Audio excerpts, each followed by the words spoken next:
between 2025 and 2030, your whole world's going to change. Very much like, so what happened in 50 years is going to happen in 5. And I don't know if you remember, no, you remember, sorry. History books will show you that in 1850 to 1910, it was all about the horse. And 1 out of 10 jobs were farriers, people who did horseshoes. By 1910, a horse was glue. Just real talk. And you had 100 automobile manufacturers created in between 1900 and 1910. Most of them failed, very much like AI is going on right now. A few of them survived, like Henry Ford, Ford Motor Company, paid his workers enough to buy the automobile they were making, ethics. And by the way, Motown got their idea for Motown from the Ford auto plant manufacturing facility, manufacturing line. We are at this inflection point again now, where literally, if you have a high school education and no hustle, you're done. You don't believe me. You go to CVS, go to Walgreens, go to your grocery store. 5 years ago, it was a tester panel, and you had 8 checkout counters. Now go to that same grocery store today.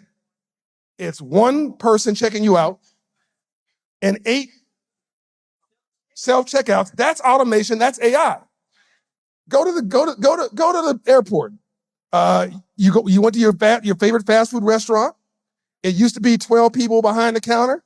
Somebody would add, what you want? My food.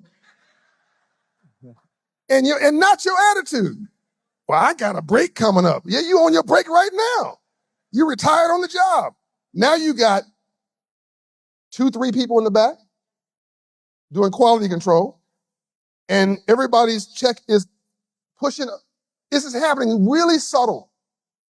It's right in front of you. Like you put a frog in burning water, they jump out.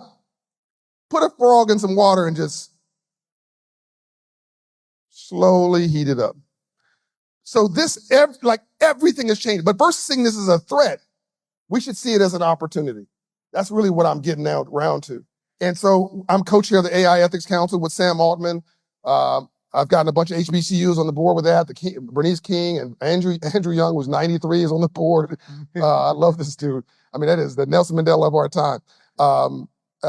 And we have this AI LP3 council we put together with all the school districts in Atlanta, from kindergarten all the way up to college, to reimagine the future of jobs with artificial intelligence, reimagine the future of economies. Literally everything around you is going to change. It's going to be AI and speakers, AI and furniture, AI and manufacturing of suits, AI and jewelry, AI and creative. Literally, just pick what you're passionate about and become an expert in that with AI attached to it, and you've got a future that creates jobs and opportunities versus destroys it. So somebody's saying, well, John, isn't this the end of everything? No, calculators weren't the end of math. What calculator did was free you up from spending all that time. So now you had more time to then have highest and best use for your brain. So the internet didn't make you dumb. Well, some of us. Some people use smartphones for dumb stuff. But you have this is a computer. This is a computer in your pocket. I mean, nobody should be complaining about anything. You have ChatGPT. You have the smartest assistant on the planet in your pocket. I do these op-eds, and luckily I'm a public figure. I was trying to do this op-ed. It took me 3 weeks. My staff wasn't available. It was Sunday. I'm at church. I'm going to this. Okay, cool. I respect. How you gonna argue with church? You at church? Okay. So I call Bishop T.D. Jakes. Yo, man, how you doing? Oh, I'm good. I'm trying to get this dang on op-ed done. He said, John, you're just not very bright. We're boys. You're not very bright. What? And that's midnight. He said, John, I'm going to tell you what you told me. ChatGPT.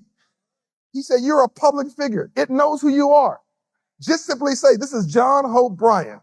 I need to do an op-ed or 800 words on this topic in my voice. And here are the framework. And I hit that 3 seconds. And I read it. It was tripping. It was like, this is me. I said, this is plagiarism. No, it's me talking about me. It freaked me out. It freaked me out. I'm telling you, like, and if I was really a bad employer, I'd have fired like 20 people on Monday. Yeah. But so right now, chat is about reducing costs. I'm sorry, AI is about reducing costs. They have not yet figured out how to make money.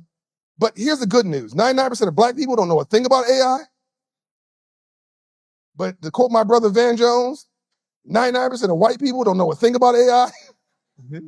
Like, this is equal opportunity discrimination. Like this is rock, paper, scissors for everybody, like all at the same time, right? So people are like, oh, I've got a safe job. I'm an accountant. No, you're done, right? I got a safe job. I'm an attorney. No, you're done too.